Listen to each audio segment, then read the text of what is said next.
সৈয়দ আব্দুল মালিক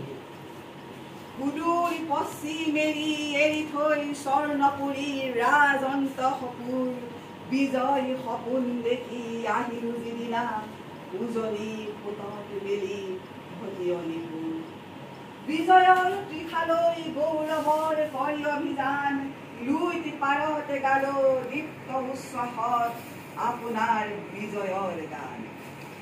ভৰি দিলো অসমৰ সেউজীয়া দুবৰি বনত সেইদিনা যিদিনা অসম ৰাজ অসমৰ সিংহ আসনত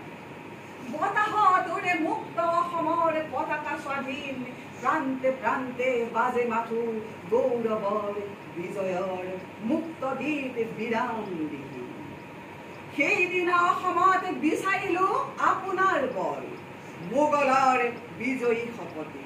দেখুৱাম অসমক বিশ্বজয়ী মোগলৰ অনিৰুদ্ধ গতি অসমৰ মজিয়াত মুছলিমৰ মুক্ত ৰাজ কৰিম থাপনা অসম আমাৰ হ'ব কামৰূপ হ'ব মোগলৰ কাই মনে কৰিলো কামনা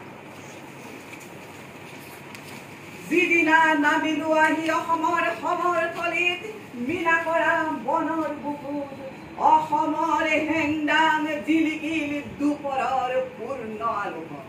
পুৰুষ তিৰোতা আহি স্বদেশৰ স্বাধীনতা হেতু থিয় দিলে ৰণ প্ৰাংগণত ৰণচণ্ডী মূৰ্তি ধৰি স্বাধীন পুৰুষ নাৰী বুকু পাতি নামিল ৰণত ক'ত নুলুকাল বল ৰাজপুত জয় মোগলৰ সবল বাহুৰ অসমৰ সমৰথলীত কৌৰত পালে বল অসমৰ সেনানীয়ে গান সান্দহ আৰু পানী আজলি বিজয়ী অসমে গালে অসমৰ স্বাধীনতা গান বিজয়ৰ গৌৰৱ আৰতি মোগলে বাৰ পালে শপতিৰ নৱ পৰিচয় দেশ প্ৰাণ মুক্ত প্ৰাণ অসমৰ স্বদেশ শপতি পৰাজিত মোগলৰ সেইদিনা পৰিল চকুত অসমৰ বিনন্দী আৰু ভক্তি প্ৰেম সৌন্দৰ্যৰ খনি কাণত পৰিল আহি মুক্ত প্ৰাণ অসমৰ উচ্ছ্বাসিত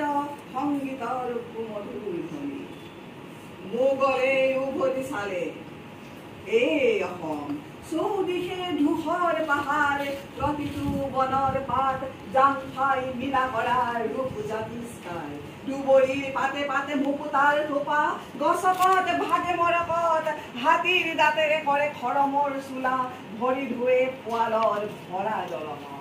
বাঘ নখ পিন্ধে খাৰু ভৰি ৰাঙতি মহ শিং